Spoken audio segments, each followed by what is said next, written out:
Let's get ready to rumble!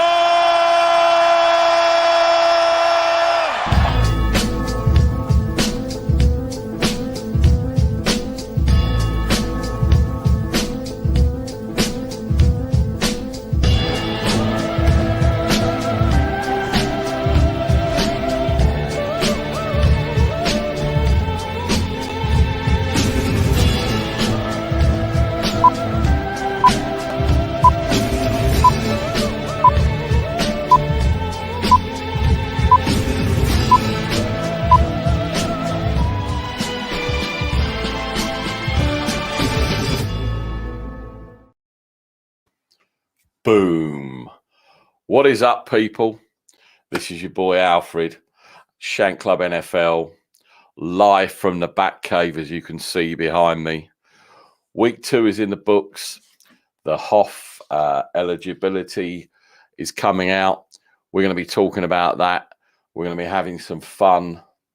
It's going to be a quick show, probably about an hour, hopefully, if Nick doesn't waffle on too long. Talking to Nick obviously took some ribbing last week because of his painted NFL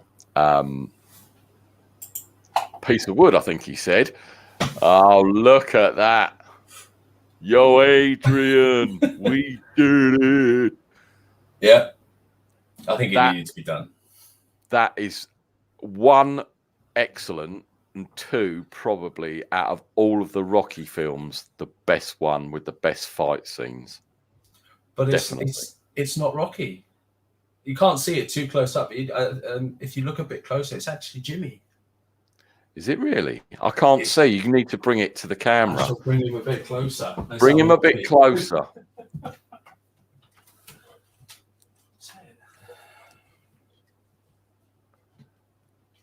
Oh, shit. So, I thought, let's put him back in his rightful spot. Yeah, I thought after the successful takeover of Philly, I thought Jimmy needed that. Yeah, I mean, did you see all that? Did you see the fans all gather at the Rocky statue and put a Niners jersey on him and all that sign? I mean, that is hilarious.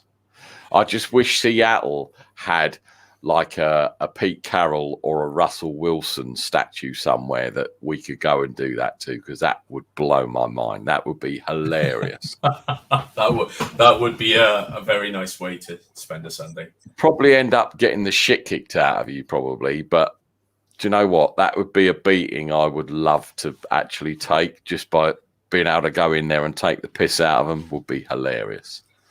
I wonder if there's a Jerry Jones statue at Cowboys Stadium or somewhere like that. I'd be surprised if he hasn't put one up of himself yet. That would be very interesting. So I'm guessing that was an internet purchase, was it? Or was it a Photoshop special? Or where did that come from?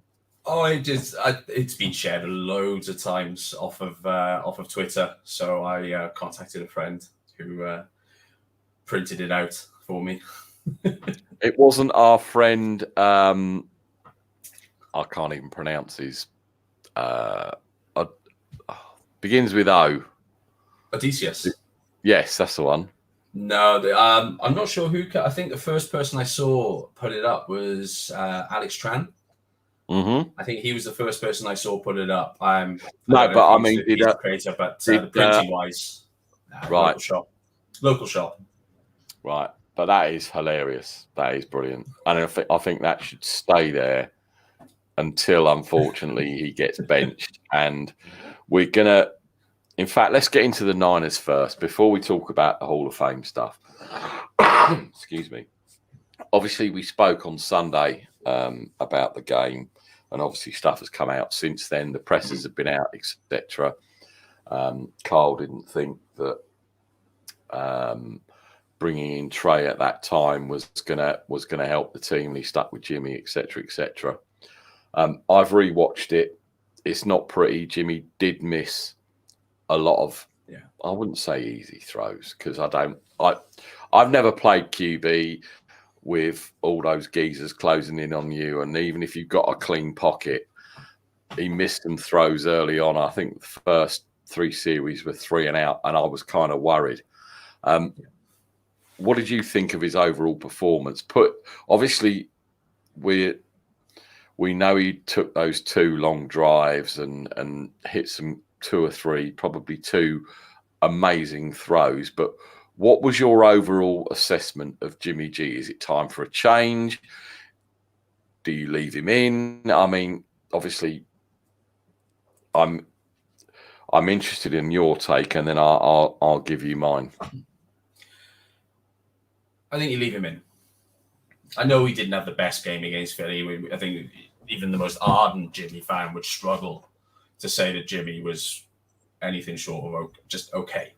But he got the job done. And I think we spoke about it Sunday night.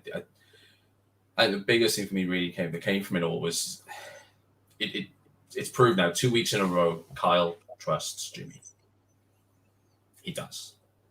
He put the ball in Jimmy's hands to go and win that game. It was 3rd and 9, 3rd and 10.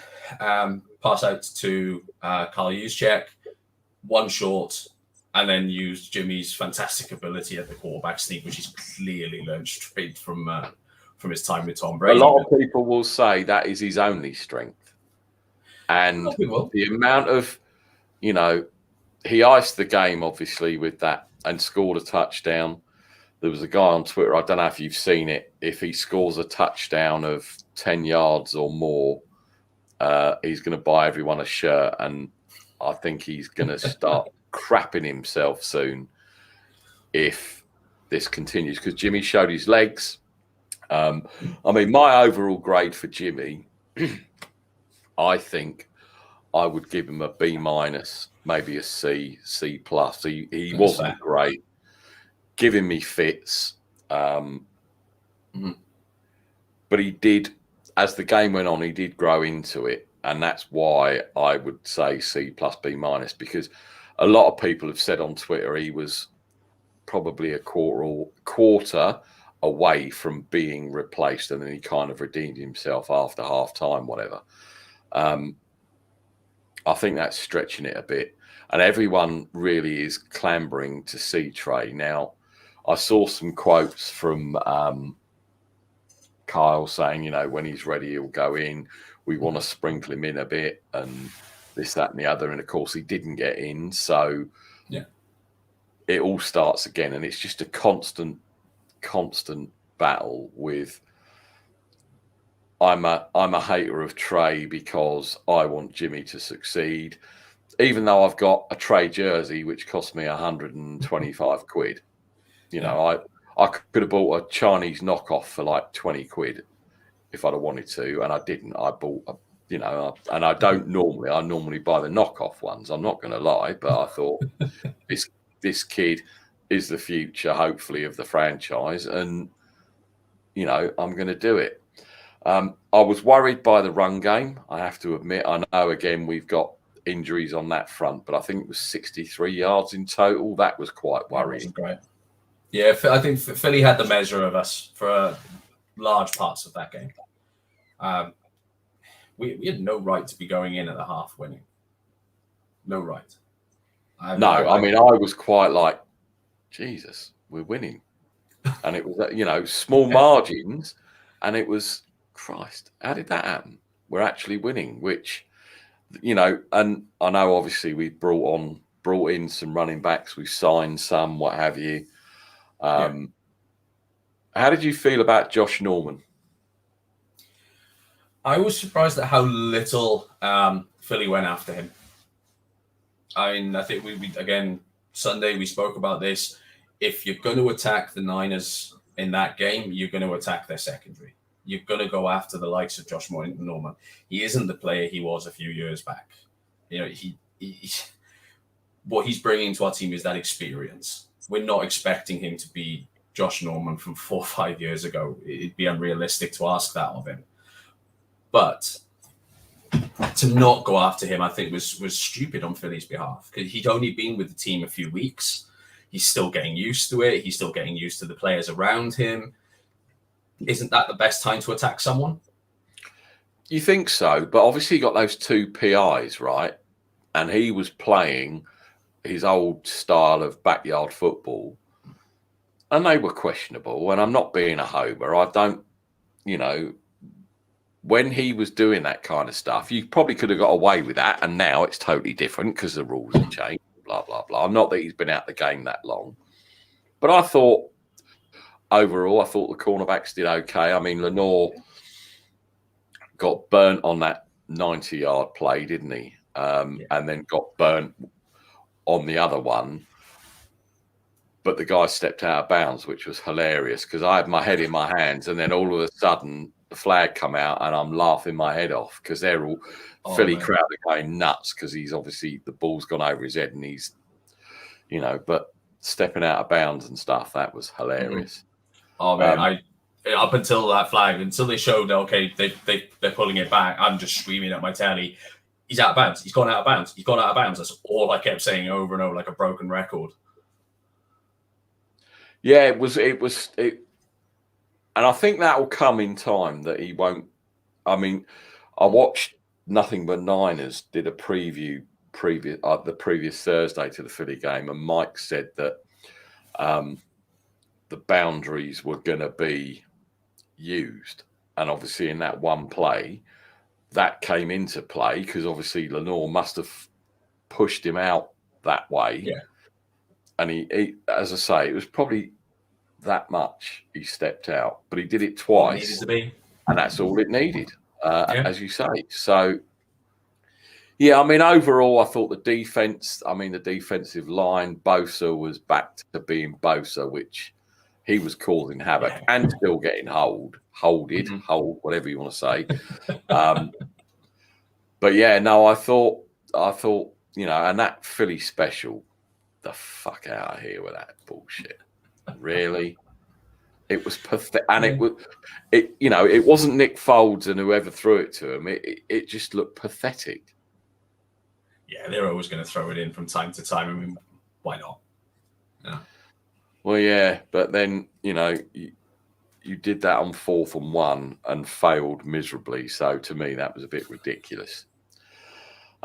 Okay, so Sunday Night Football, we're going to get into that on our Saturday show. Don't forget, please like and subscribe. Bizarrely, our week 2 video has had 1.4 thousand views. Obviously, they wanted to see what painted background Nick had. I can't take any credit for that. It's obviously you, Nick. It's obviously your background that you have, tuning in to see that. So, yeah, tune in Saturday. We are going to be doing our picks again. I know Nick's not going to be around, but he's sending me his picks. We're putting a panel together as we usually do. Coming up as well this Saturday, I think, I've got a Rams fan coming on who's a blogger and a entrepreneur and all this, that, and the other, and I'll be putting it out nearer the time. Got a radio show, sports radio show host from Orlando coming on.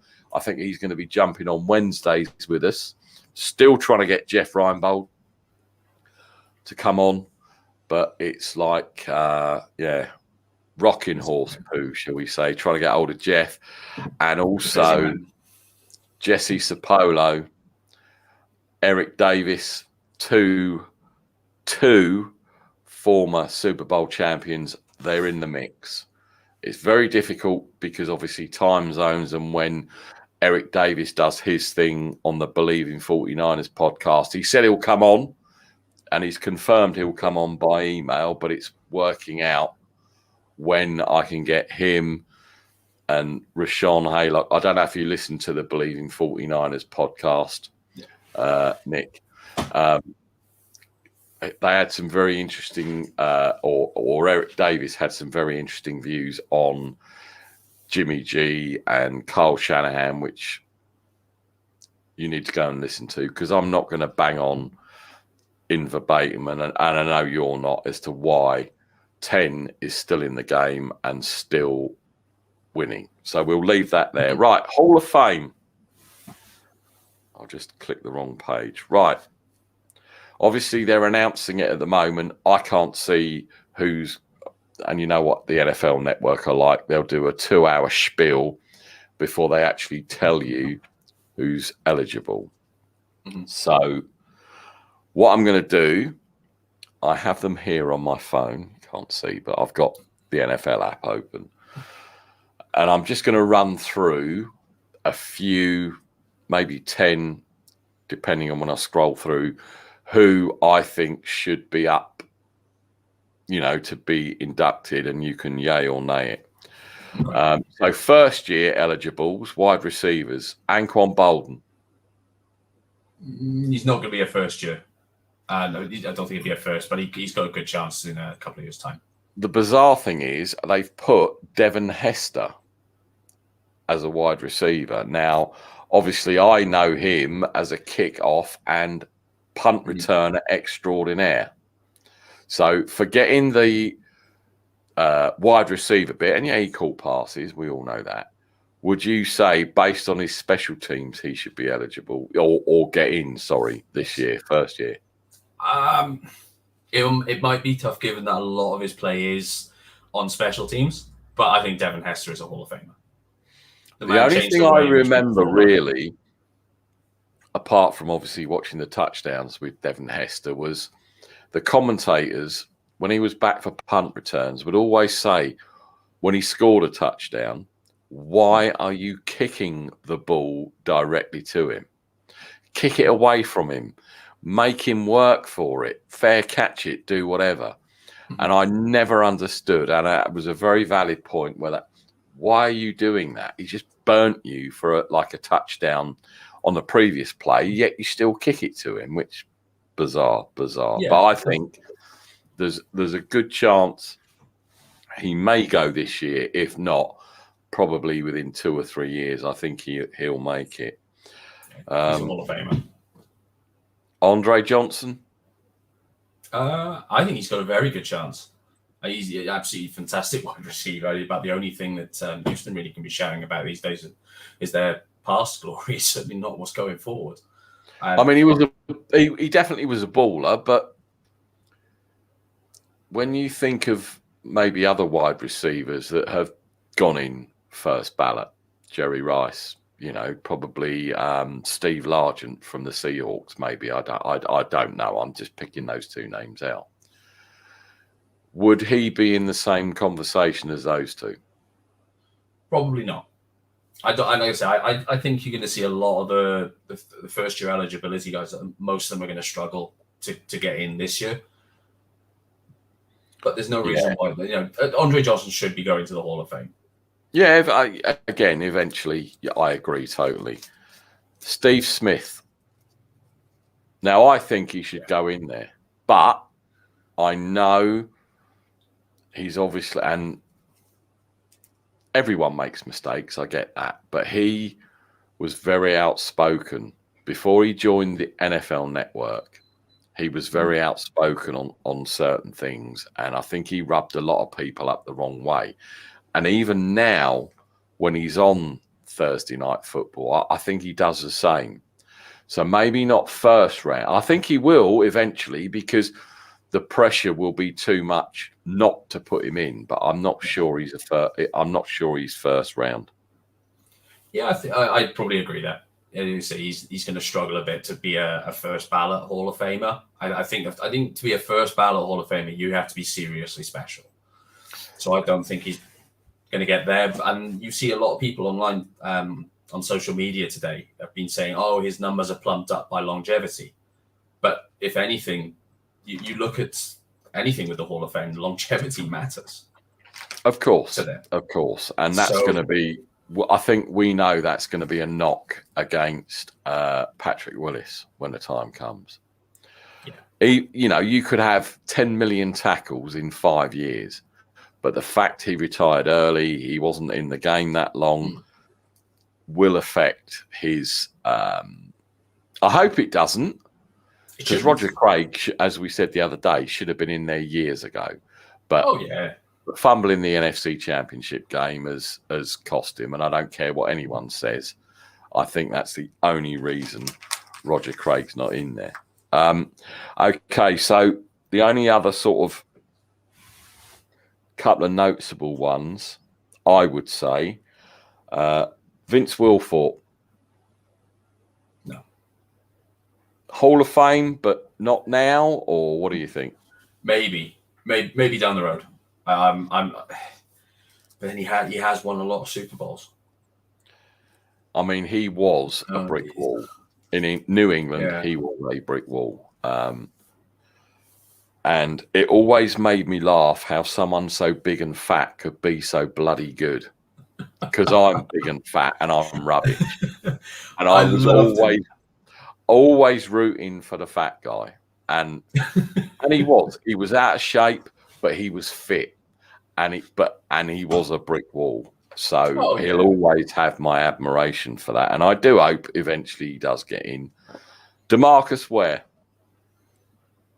Again,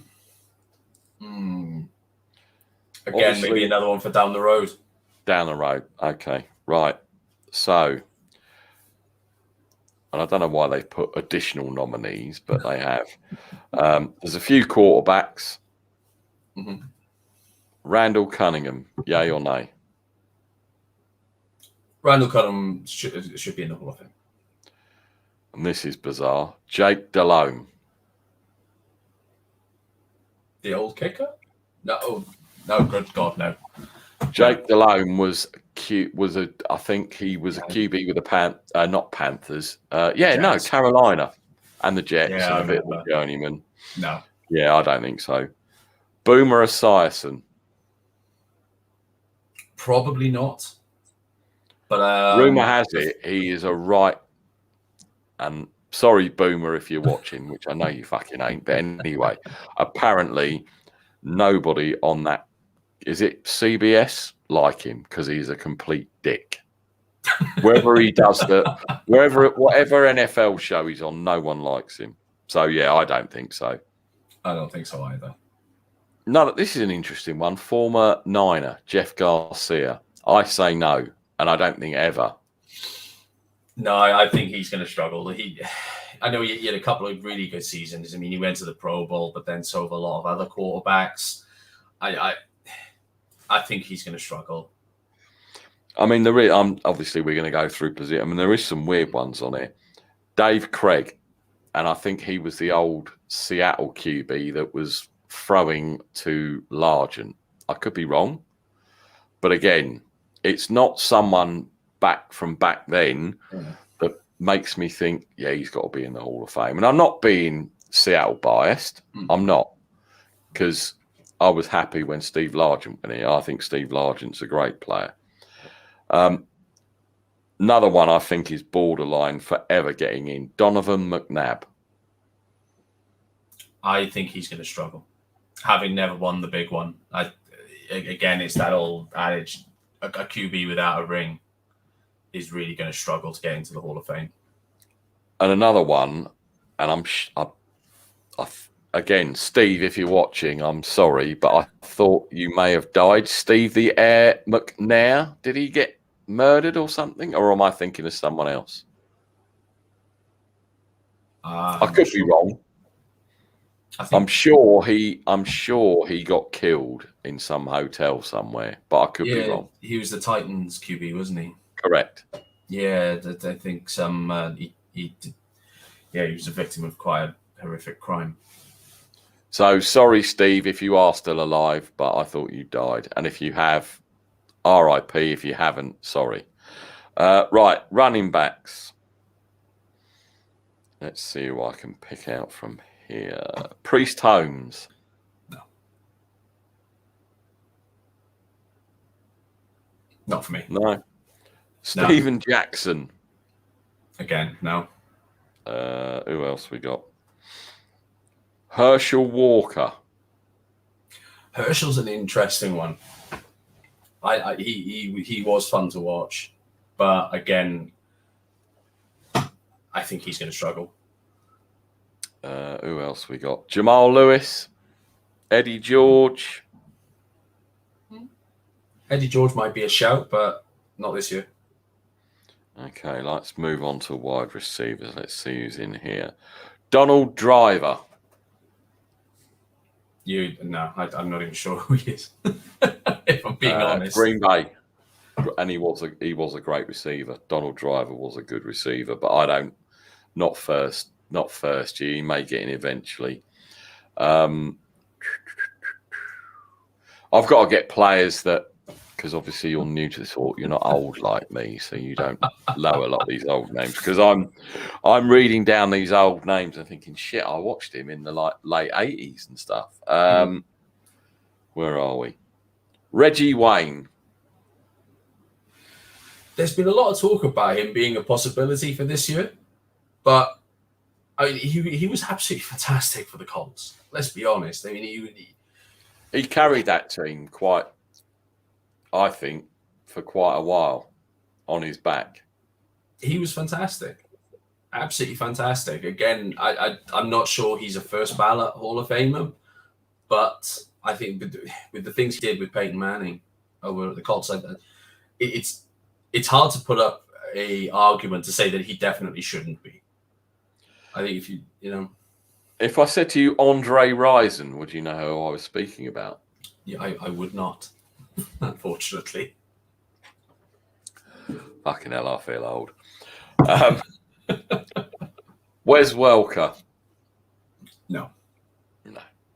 As much as I want to say yes, because he's our wide receiver coach, and he was very good, you have to take, I think, into account who he was playing for, playing with, and all that. Just because you get, I mean, I don't know how many rings he got. 4, 5, maybe. Yeah, he's going to have a few, isn't he?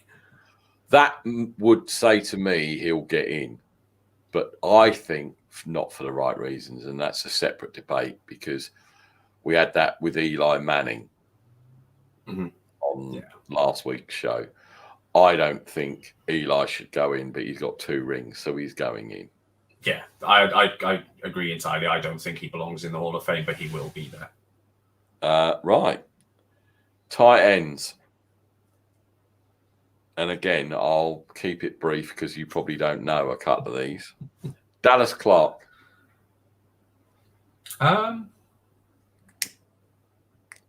Maybe not this year. I have actually met Dallas Clark. Did you know who he was? Yeah, he's the he is. No, as in when you saw him, did you look at him and go, shit, that's Dallas Clark? Or did someone go, hell, Nick, that's Dallas Clark? And you went, who? I didn't need to. It was at an NFL event in Cardiff. So in other words, it was handed if you want to play. Yeah, we all knew who it was. I've actually got funny story. Signed by him over there. Couple of quick funny stories. Going to NFL events at Wembley and meeting people, and the people I'm with, i.e. Pete and a few others, not knowing who they were. Do you remember Kevin, the NFL Sky guy who died sadly? Can't remember his surname, but we're walking down when you had to follow like the scan codes to get some crappy prize, whatever it was. And we walked past, and I've looked at Kevin, he's looked at me, and it's like, shit, I know you. He didn't obviously say that to me. And I'm going, Pete, that's Kev off Sky. Who? Pete, come on. So he came over, had his picture taken, and he was lovely. He was such a nice guy, bless him. And then the same happened with Jeff Reinbold at Twickenham. And he stands out like a sore thumb, right? Yeah. And I'm like, fucking hell, that's Jeff Reinbold. That's Jeff Reinbold. Look. Who? Pete, fucking come on. So we went and had a quick chat with him, and I have got a picture, and I do send it to him occasionally and say, I remember when I met you and all that. Oh, and one more. We were at Twickenham, and Aditi Keepanwala, who is from the NFL Network. I don't know if you know, you might know her. She covers the Steelers and the AFC teams. She's standing on this podium in the car park doing a live hit to NFL Network. And so she's blah, blah, blah, blah, blah. I went, fucking hell, Pete, look. Oh, who's that? I said, that woman off NFL Network. Oh, I don't know. So again, we had another picture taken. She was amazed that we knew who she was, which was hilarious. She's like, "Do you?" I watch Game Day Morning religiously, and I've watched it for the last 7 years, and I always see you on there. And she was like really taken aback of how many jerseys were in the parking lot, how many people actually knew who she was, and it was quite surreal for her that people this side of the pond knew she was, because we hung around until she finished, and I went over to her and said, I'm terribly sorry, and I hope you don't mind me asking, but can I have my pic? You know who I am? Of course I know who you are. You're Aditi, and you cover the Steelers, and you do. And she was really quite shocked that people knew who she was, and it was quite funny. It really was funny. And I've had a few DM messages with her and stuff, because she had at that time, I think the year after, she'd had a baby and stuff, and obviously wished her well. And yeah, it was really cool. It's really funny, but Pete misses all these. They walk past him and he don't have a clue. He just misses them. Hilarious, really. Heath Miller, tight end. Nope. Wesley Walls. Not sure. Not Walls ice cream, but Wesley Walls. Okay. Right, let's have a look in lineman. Tony Baselli. You must know who he is. Yeah, I'd say Hall of Fame. Yeah, I'd say he's a Hall of Famer, yeah. Who else can I pick? Oh, there's Jesse Sapolo is up and eligible. Get his ass in there. Yes. 4-time Super Bowl champ. He's been on this show twice. He showed us the rings, baby. If he doesn't get in, it's bullshit. Jeff Saturday. He was the centre for Indianapolis when Manning was doing Manning-like things.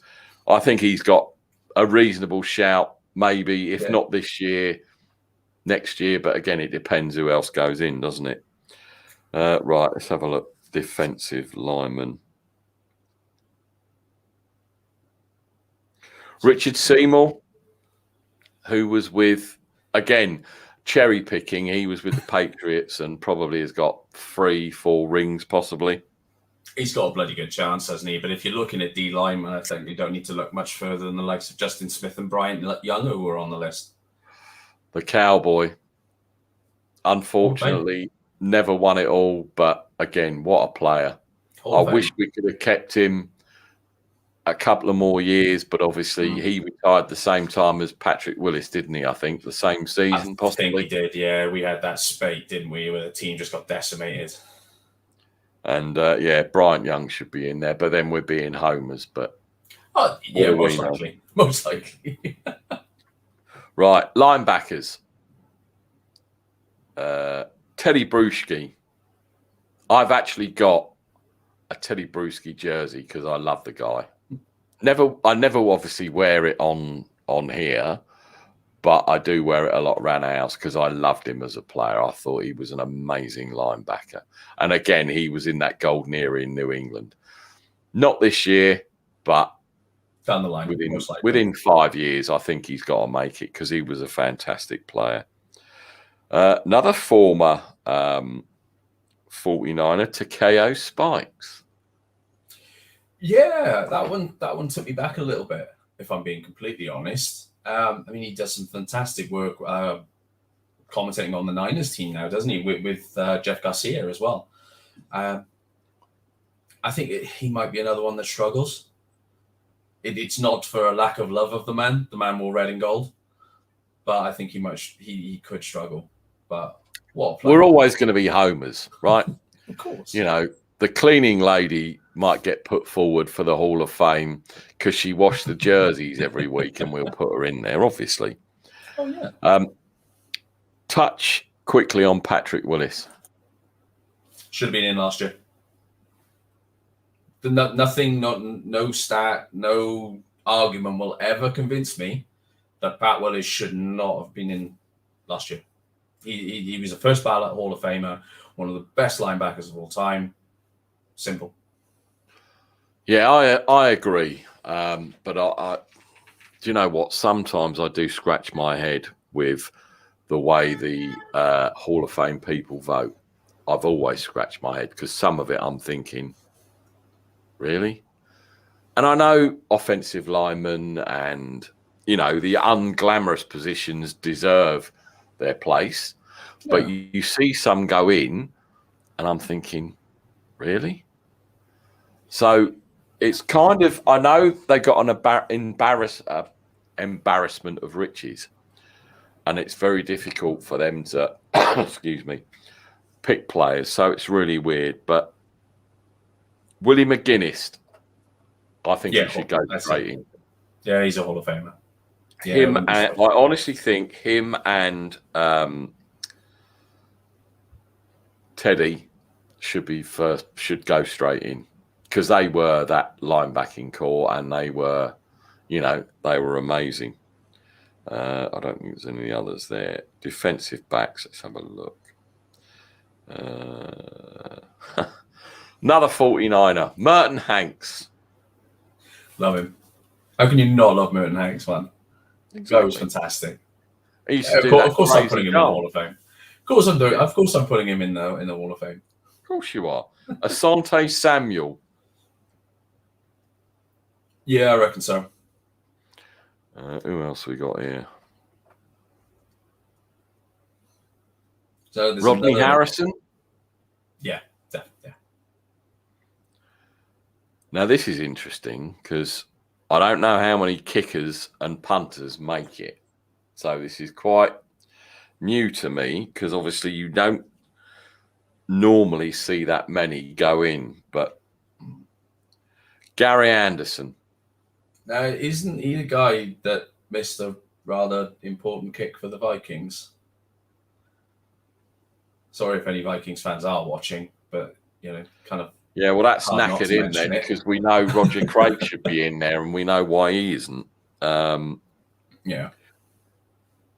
Sean Landetta, punter for the Giants when they won their couple of Super Bowls. And he was a good punter. But again, you're kind of stretching it with these kind of players to, unless someone really grabs you and you think, I remember that guy, he scored an 80, like Adam Vinatieri or someone like that. You're not, it doesn't resonate, Yeah. I mean, Vinatieri's obviously going to the Hall of Fame, and he's probably one of the few kickers that can make a case for a first ballot. Yeah, definitely. Who have we got on special teams? Josh Cribbs, who was Cleveland Browns.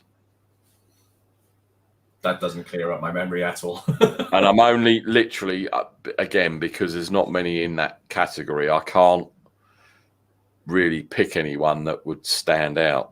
The 122 modern era nominees include 65 offensive players, 46 defensive players, and 11 special teams. Well, that tells you how badly they rate special teams players. So yeah, that'll be interesting to see. And I'm quite looking forward to seeing who the nominees are. As I say, NFL are probably still waffling about it now, and the show probably started at 5 o'clock this afternoon. So they aren't great at coming forward. Sorry, Twitter's going mad for some reason. Okay, so any takeaways from week 2? What had you worried? What makes you think these guys are legit, or it's going to be a long season for this team? Obviously, as we spoke before we came on air, neither of us have watched all of the games. I can only go, obviously, on the box scores, etc. Was there anything you saw that made you think, holy shit? And again, there were some brilliant games. But was there something that jumped out to you and made you think, shit? Yeah, I mean, Rodgers coming back after that somewhat horrific week 1 performance, he needed that badly. He needed that really, really badly. Or there was going to, the talk was going to be all about him this week if they got blew out again. But he showed again, you can't rule out the Packers, and of course they're our week 3 opponents. So yeah, we need to keep an eye there. But I'll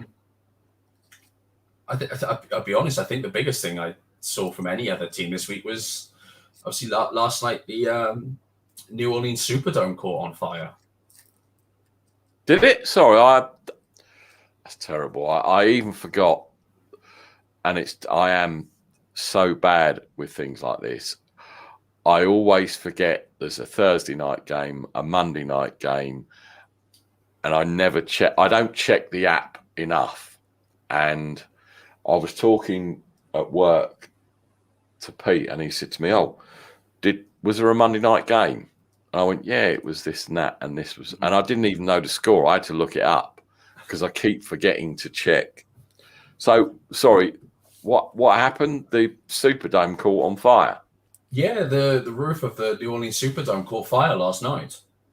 Jesus. It looked pretty nasty as well.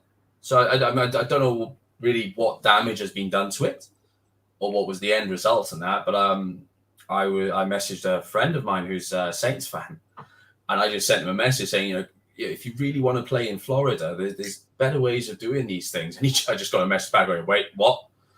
Like, yeah, dude, your stadium's on fire.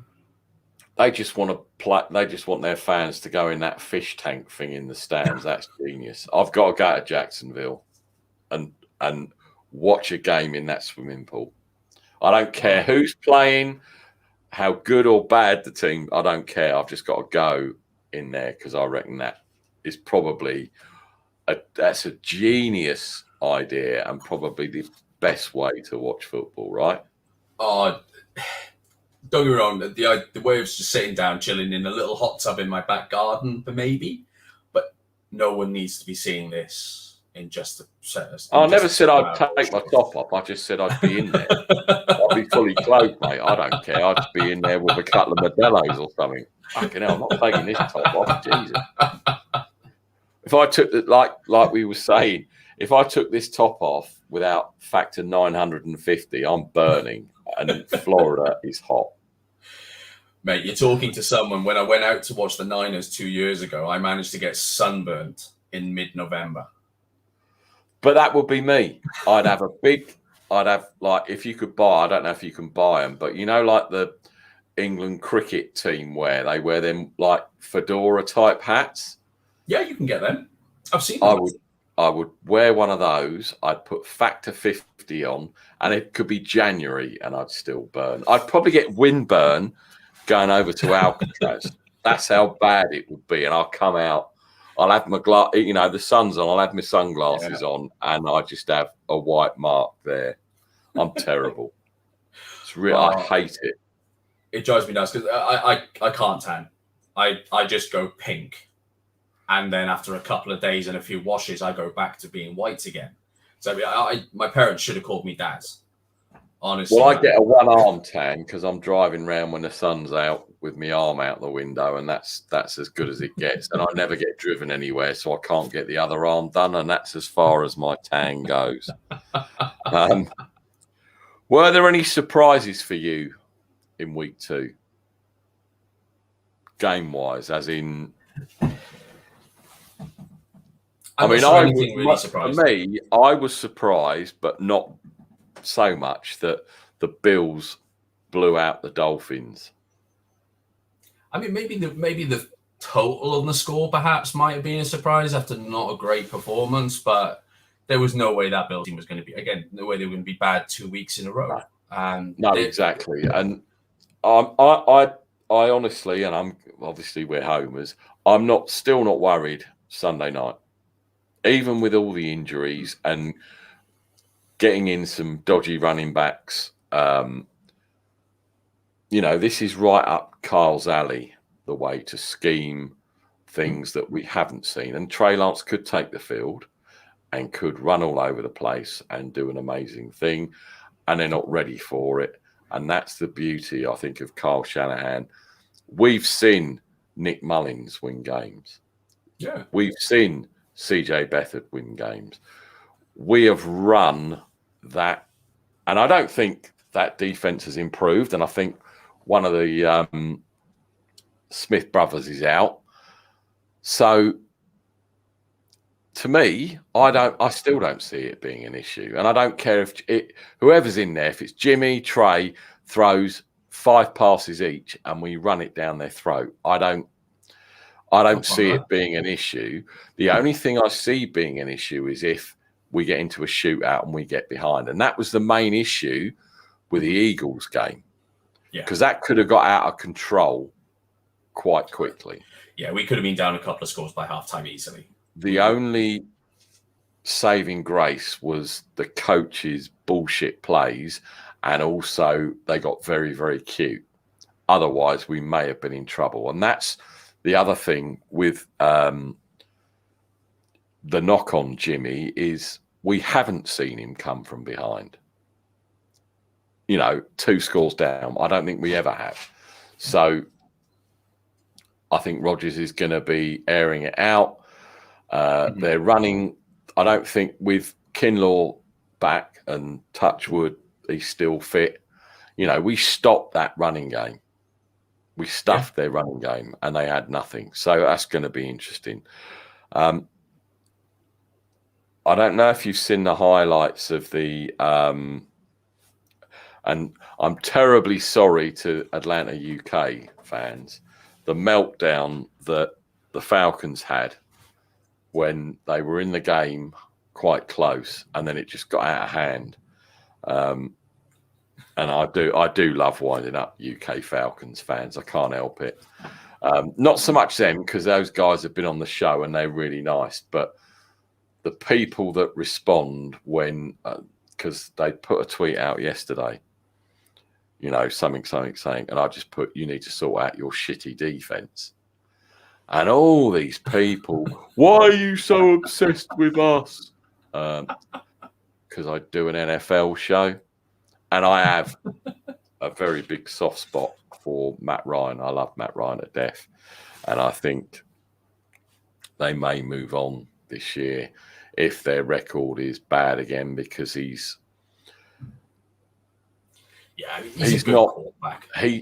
not the Matt Ryan of old, and he's getting killed with that line. Yeah. And that's the biggest problem. You only got to look at Joey Burrow and other players. I mean, I feel sorry for a lot of these QBs because they just don't get time to pass. And that is one of the, everyone says, oh, you've got to fix this, you've got to fix that as a team. And for some reason, teams don't fix it. I mean, you've only got to look at Russell Wilson. How long has Russell Wilson, and he has been outspoken, especially last season, about not having an offensive line? Yeah, I mean, look, putting aside how much I despise that team, and I really, really hate. I'm not a big lover of Russell Wilson. I think he is cheesier than a Disney film. But no, let him cook. Let him cook. He is a fantastic quarterback, and he is being wasted in Seattle. The man is an awesome QB. The man should have 2 or 3 rings. Realistically, and he would have 2 rings if it wasn't for some horrific play calling. But the guy's getting destroyed. Can you really blame him? I mean, he is. No, I don't. He's got the entire organization on his back. He's getting a little bit of help from the odd player, the likes of Bobby Wagner, but he can't carry an entire organization for a decade. And the guy needs to be able to stand on his feet. They keep going on. Yes, he has this ability to extend plays and get out of the pocket and make magic happen. You can't expect him to do that 30, 40 times every single weekend, though. No. It's ridiculous. And that's the issue, because, again, I watched the highlights of the Seattle game just so I could wind my friend up, Mike. And he's in my phone as Mike Seattle Sea Chickens. Because we got a WhatsApp group, Shank Club NFL WhatsApp group. and we have a, to and fro-in. And it gets to a point where my phone's going nuts, so I don't look at it and I switch the notifications off. And I woke up Monday morning and he'd sent a GIF of Russell Wilson and it said, "Let Russ cook." And he was in a chef's outfit pretending to cook or whatever. And I just sent back, "No, let Russ lose." And he was like, "Oh, I wondered how long that was going to take you. You obviously didn't see that. So I don't want to watch your shitty team. What do I want to watch that crap for?" But they got taken apart. And again, if it gets into a shootout, Russell Wilson can bring you back. But you've got to rely on that defense to step up and stop. And I don't think, again, they're capable of it. The Legion of Boom is long gone. Oh God, yeah. It's just Bobby. Yeah, exactly. So, but they find a way to win, and that's the thing that annoys me. And again, the NFC West is by far the best division. Yeah, I mean, it has been for a few years, but Stafford coming over, he looked amazing again. I know Seattle lost, but when they were, blowing them out, they looked good. We're 2-0 and winning, and I still don't know whether I can buy Arizona. They only squeaked by Minnesota by a missed field goal. That's how close it was, and that was a brilliant game. And I still don't want Kirk Cousins on the Niners, but he looked amazing. Some of the passes, both of those cute. I mean, that's the sort of football you want to see. And I know it's not sustainable for week in and week out, but that was amazing. Some of those throws were just like lasers. It was unbelievable.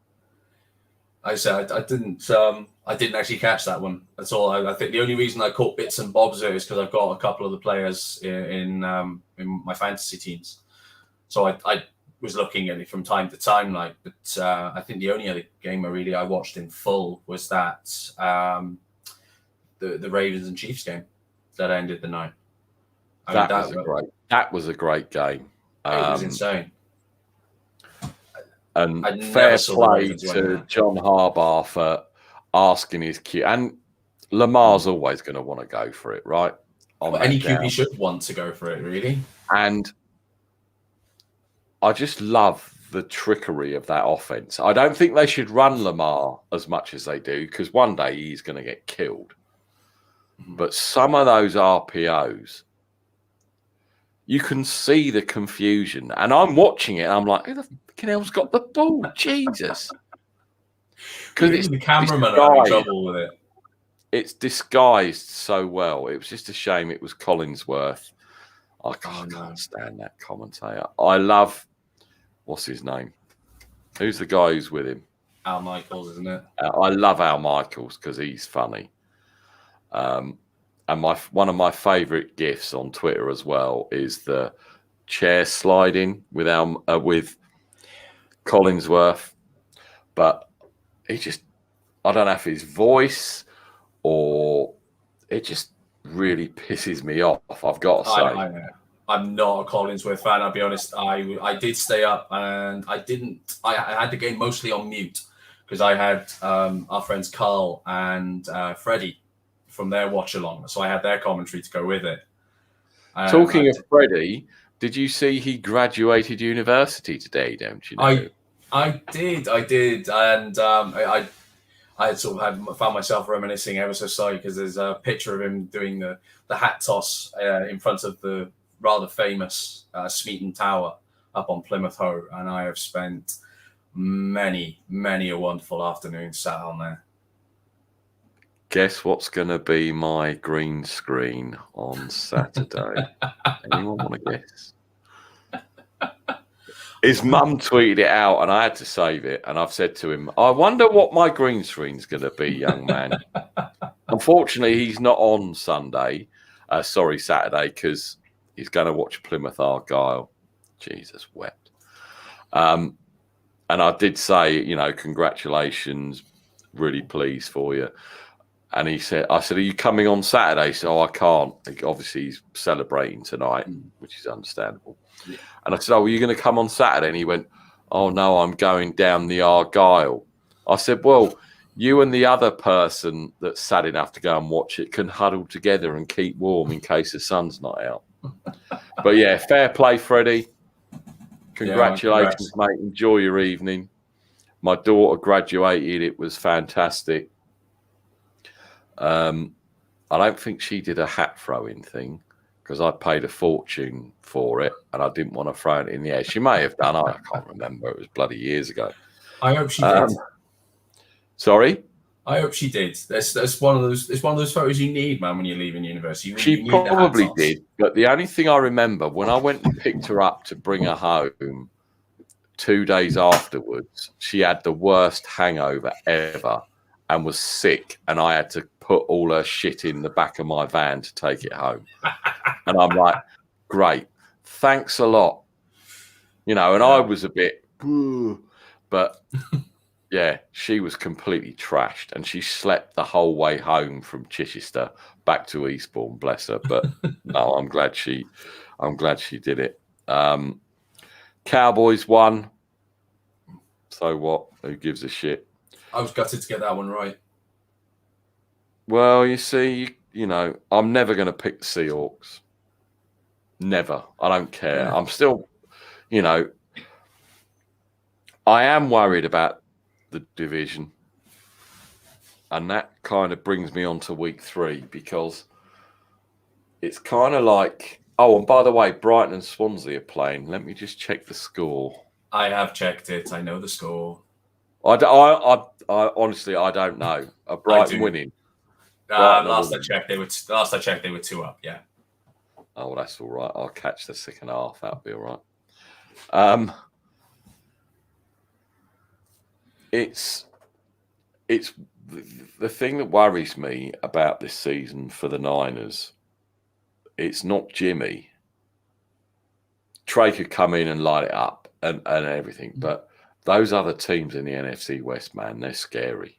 They are scary. We can take wins off each other, and that's what worries me, especially with the Cardinals. We always seem to have to play really badly against the Cardinals of late, and it's that mobile QB again, which has been our kryptonite for a while.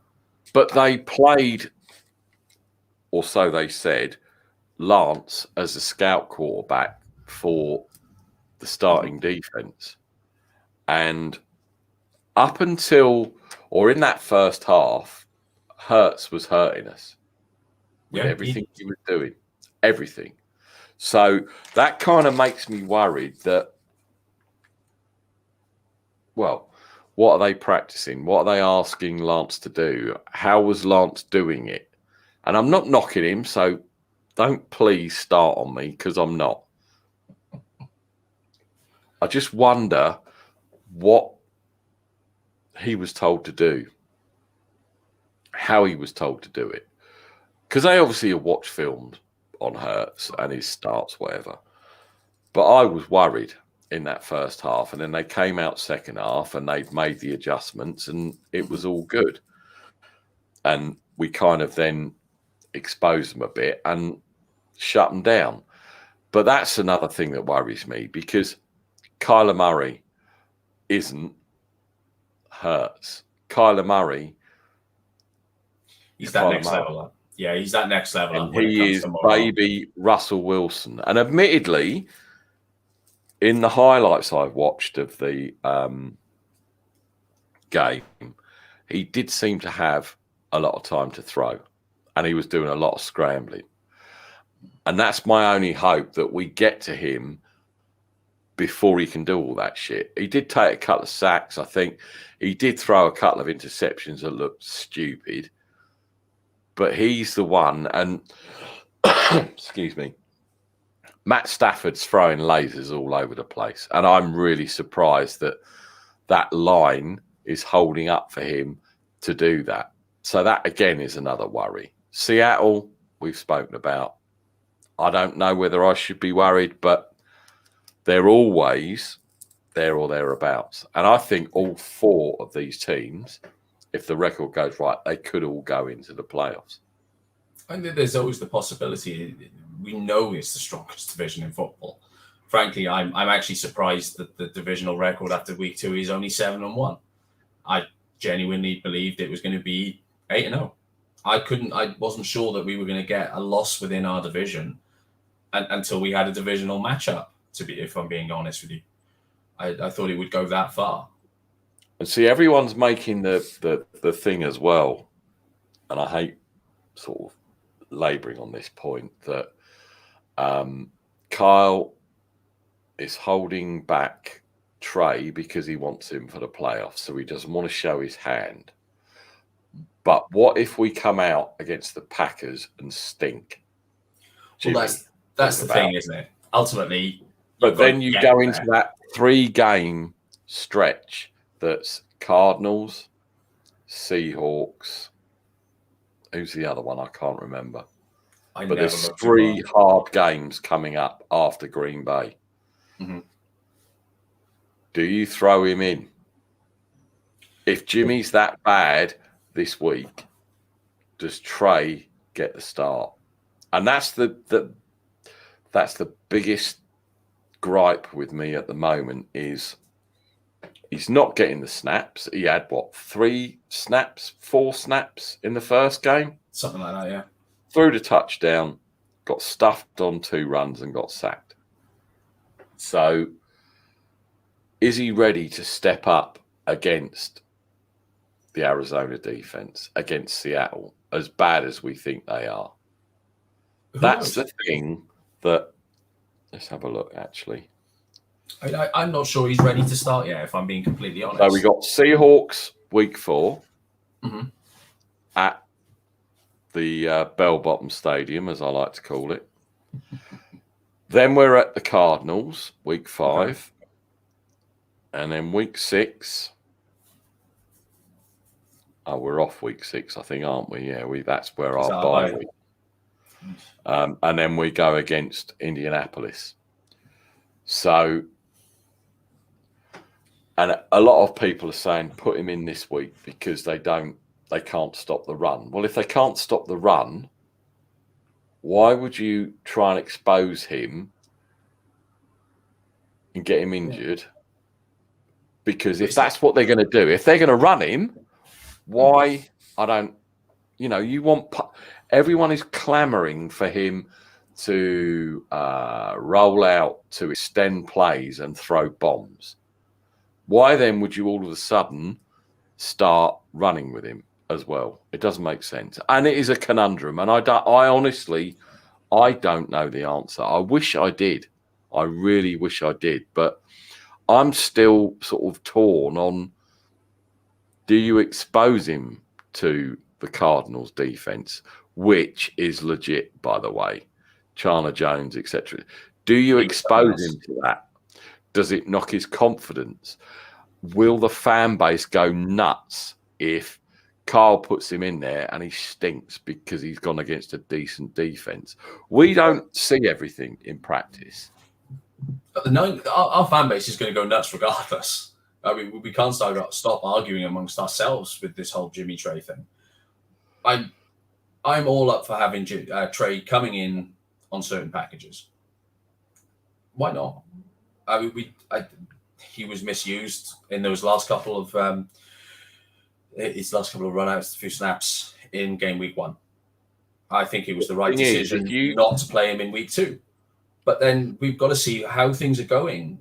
I don't see the point really in judging now whether or not you start him or what packages are you going to use on him, because it's all going to depend on what's happening in game. And that's where I think Carl did get it right in not putting Trey in towards the end of that game against Philly. The thing is as well, he looked really good against the Chiefs.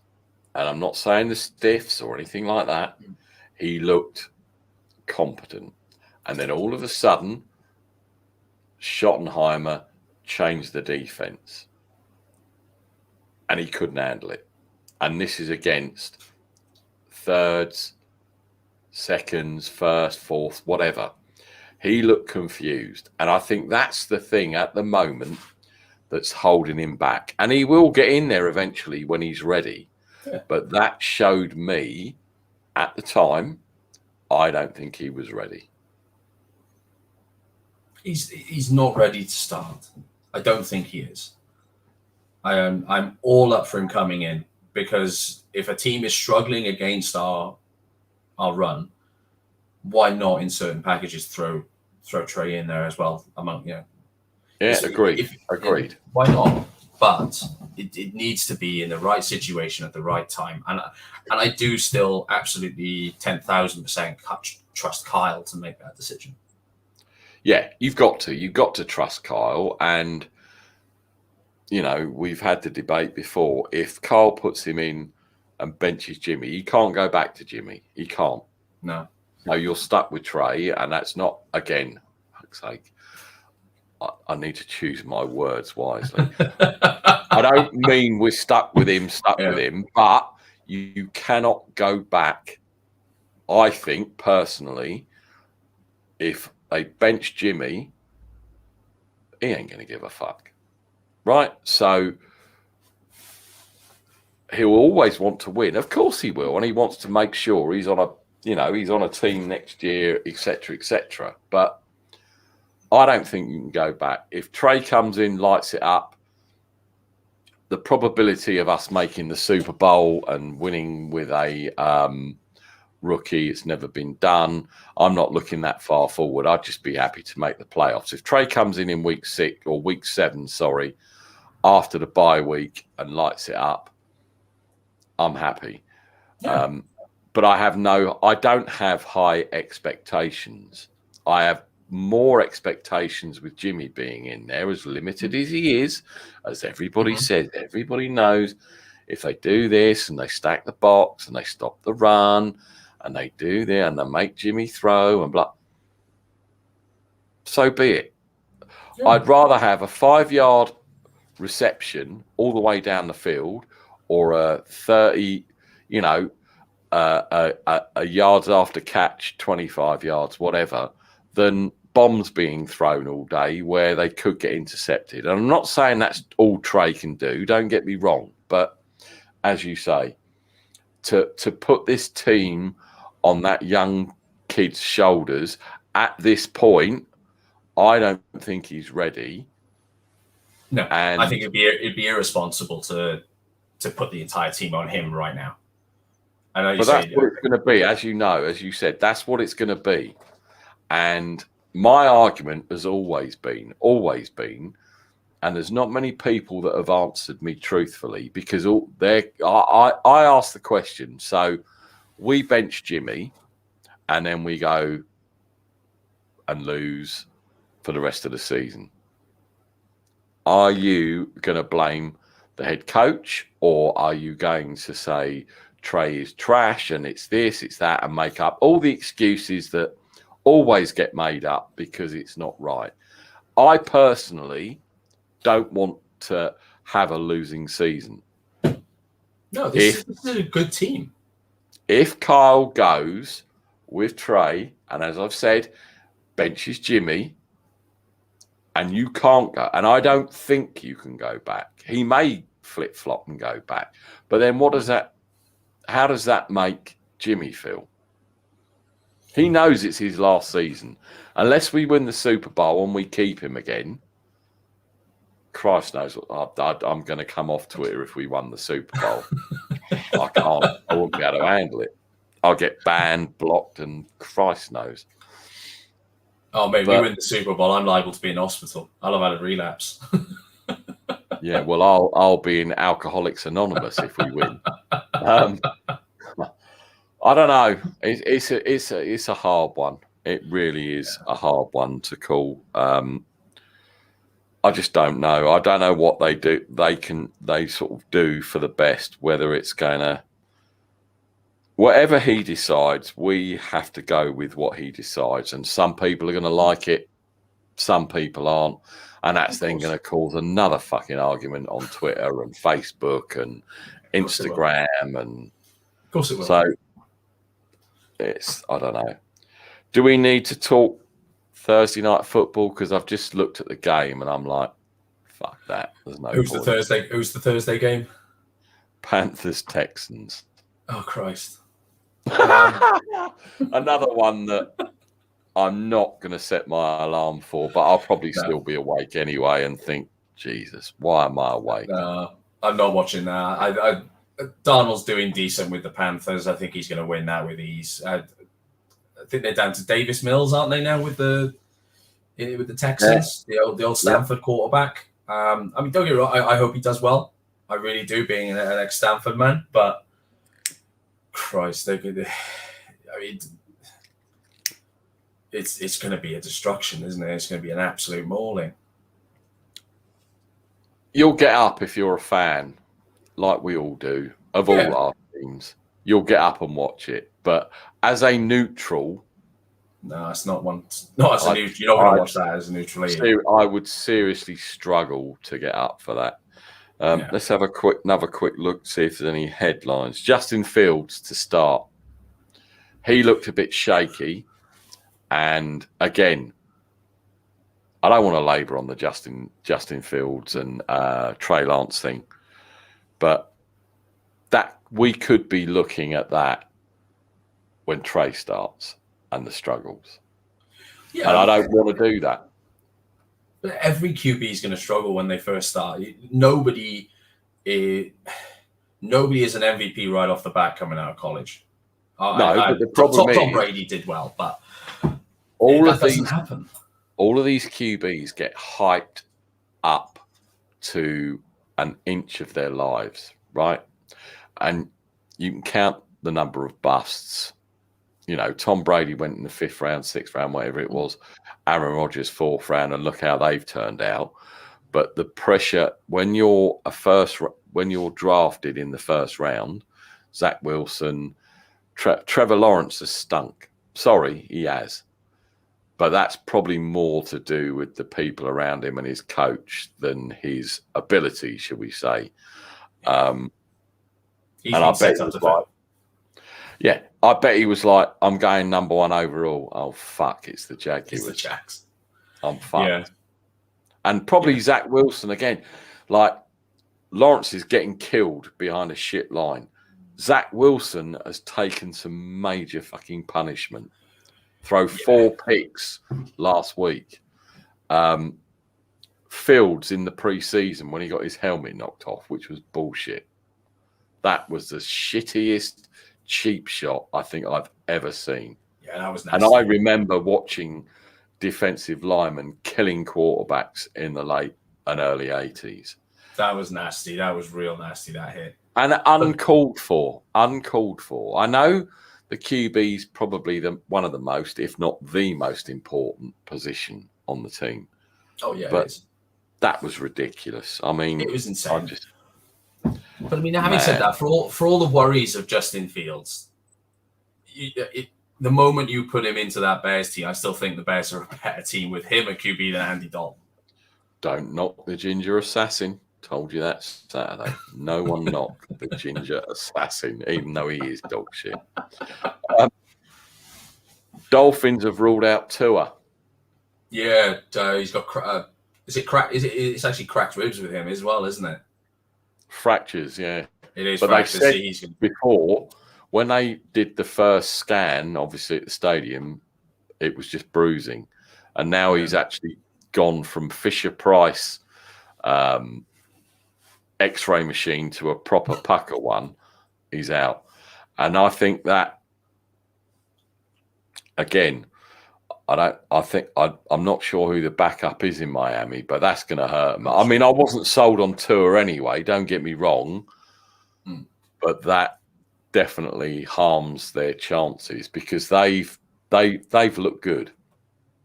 Tua aside. Tua, I think they've looked tidy in spite of Tua. I don't like thing. I don't rate him. I think he's actually going to be a bust. But they've not been too bad. I mean, they had that. They went into Patriots Stadium, into Gillette Stadium, sorry, and they won. It's not an easy place to win, even if it is a bad Patriots team. That's not an easy feat. And they're going to really struggle now. They're really going to struggle. It's all going to depend on how many reps did their backup get with the firsts through preseason to see if they can try and keep things going forward. But he's going to be out for a while because crack ribs hurt. Yeah, that's probably, and that's one thing you can't repair. And I've never had, I've had rib injuries when I played, but I've never actually cracked ribs. And there's nothing you can do for it. You literally just have to strap yourself up like a mummy, and that's it. You can't do anything. No, it's bad. I don't like.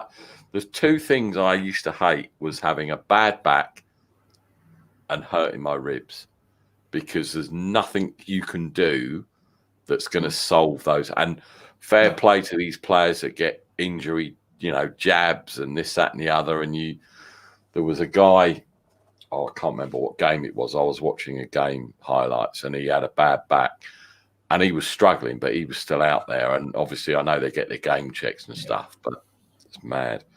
It's insane. Antonio Brown has been ruled out for COVID. I've just seen. Yeah, COVID reserve list. And again, that's a new player.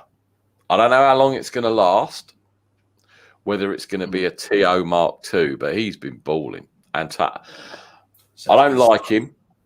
I know and I only base that on his antics, and I think it was more mental issues than just being a complete psychopath. But you saw him on that Hard Knocks, and you've seen him on Instagram and Twitter. But this season and halfway through last, he's balled. He's done well. I mean, I think he's also been buoyed by the fact, he's also got Rob Gronkowski, he's got Chris Godwin, he's got Mike Evans. Those are three players you desperately have to account for if you're going up against them.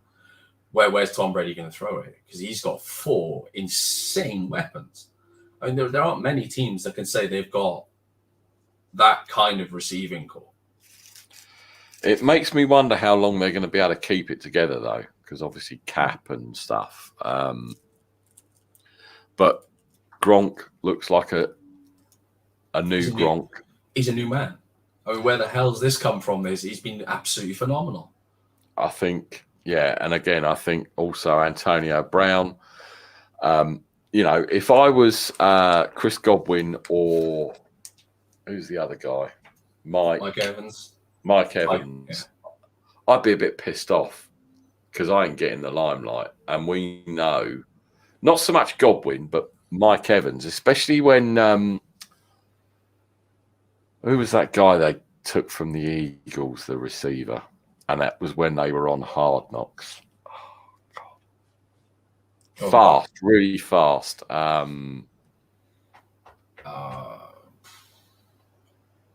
It's annoying me.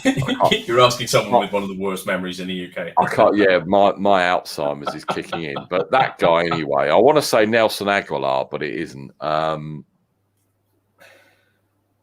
Shit. And he went out with an injury. But anyway, he was really far. Anyway, when they were on Hard Knocks and he was on there and he was with Mike Evans, you could see Mike Evans was pissed off because his nose was put out of joint because he thought he was the big man. And then they brought this, what's this fucking, that's so annoying. Because he's a really famous receiver and it's annoying. But anyway, they brought him in and the exchanges they had together, you could see it was awkward because I don't think they really liked each other because everyone wants to be number one. And if you're all of a sudden you're number one, they bring this other dude in. But this hasn't happened with Antonio Brown, which I'm really surprised about because he is a complete dick sometimes. I think everyone's been waiting for that to blow up, really, haven't they? But I wonder how much of it has been maybe a calming influence of Tom Brady coming in and saying, look, guys, yes, your targets are going to go down, but are you willing to forego some of those targets, forgo being, forget the records, forget all the other little bits. Do you want to win Super Bowls? Yeah, exactly. And I've and always had this argument. Again, we had this argument on Twitter. I'm always getting in arguments, but this was a while ago. And people going, oh, stats matter. No, Super Bowl rings matter. That is why you play the game. You could have a 50 million yard season and not ever win a Super Bowl. What the fuck does that matter? No one's going to remember you for having 10,000 yards passing in a season or whatever. Yeah, it looks nice on your stats. Never won a Super Bowl. And the biggest crime ever was Dan Marino never winning a Super Bowl because they didn't do what they needed to do to get in that Super Bowl. And that was heartbreaking because I love Dan Marino. I mean, Joe Montana, Dan Marino, that's the reason why I started watching, playing, obsessing over this sport. And it does. It's really strange. And, Dan Marino's in the Hall of Fame because he was an amazing player, not because he won a Super Bowl. So it kind of skews that argument about, Eli Manning and this, that, and the other. Because if Eli Manning doesn't get in, they're going to base it on his play. Which is how it should be. Not because he won 2 rings. This is how it should be. The Hall of Fame is for personal achievement. Yeah, I've always believed that. It's a personal thing, and that's what it should be based on. Because otherwise you're going to have the entire of the Patriots roster from the last 5 years all goes in the Super Bowl. It's a popularity contest, I think, the same as the Pro Bowl. And I know now the Pro Bowl, I think, is voted on by fans. It's not. It is. So if you don't, if your fan base, and we've seen it with 49ers, want to put George Kittle in there, everyone will go and vote George Kittle, or everyone will go and vote this, or everyone will go and vote that. Whereas it used to be like Rookie of the Year or the top 100. I mean, I don't hold any thing in these NFL top 100 players of the season because it's popularity. It's not based on play. And it's annoying when you see these people, not everyone, because we all know Lamar and Patrick Mahomes and all that are always going to be high. But when you see certain players in it and you think, why? Oh, probably because he dropped a new thing on Instagram or, he bought his lineman Porsches or something. Do you know what I mean? It's that kind of thing.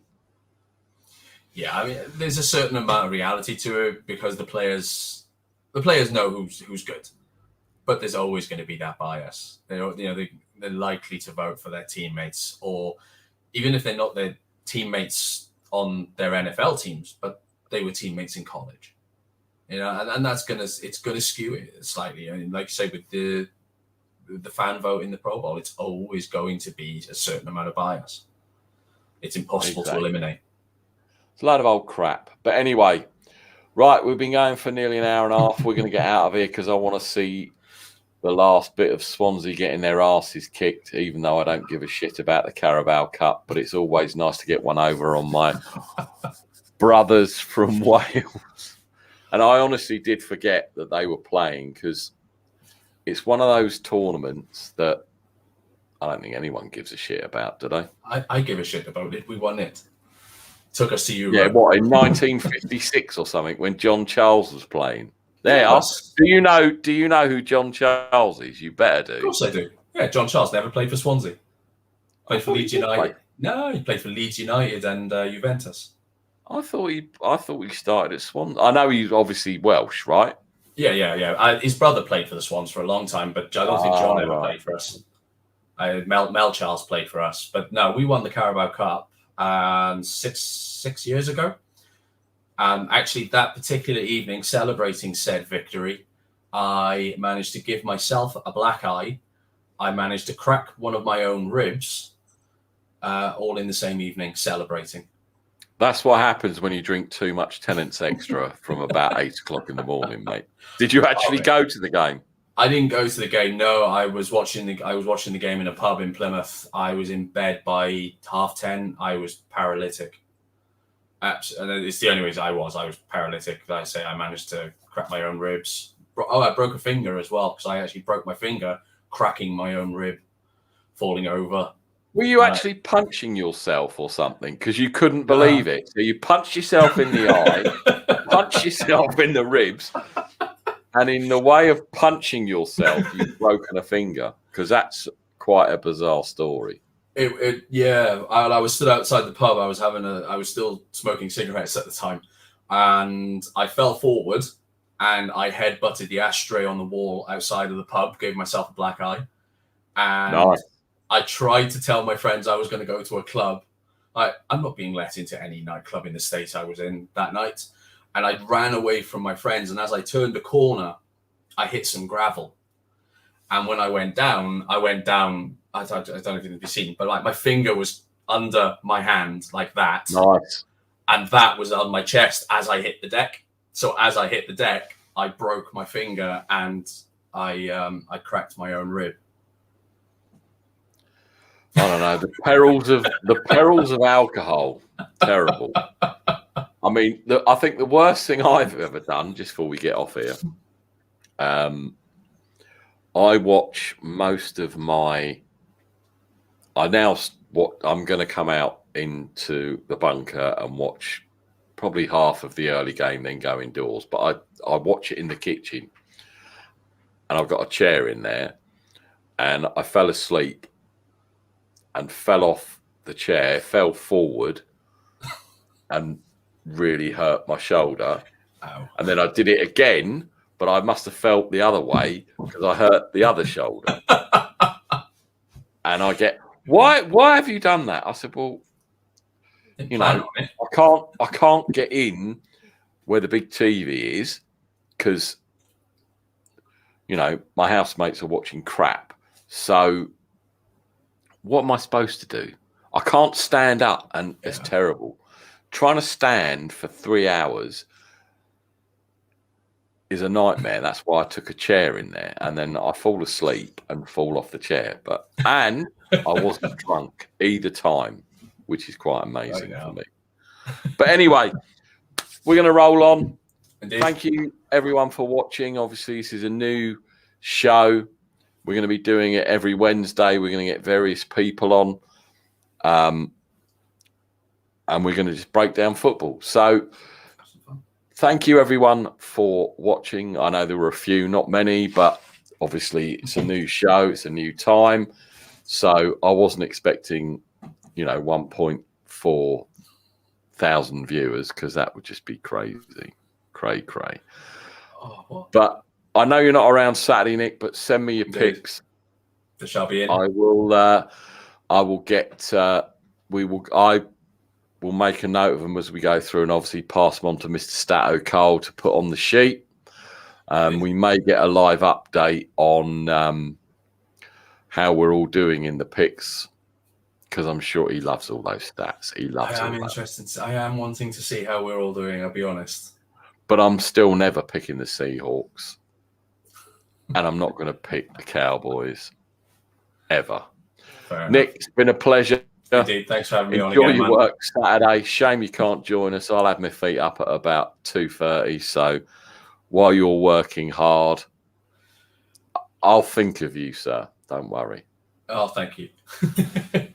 Right, we out. Cheers, Nick. Take care. Indeed, See you soon. Bye-bye. See you guys.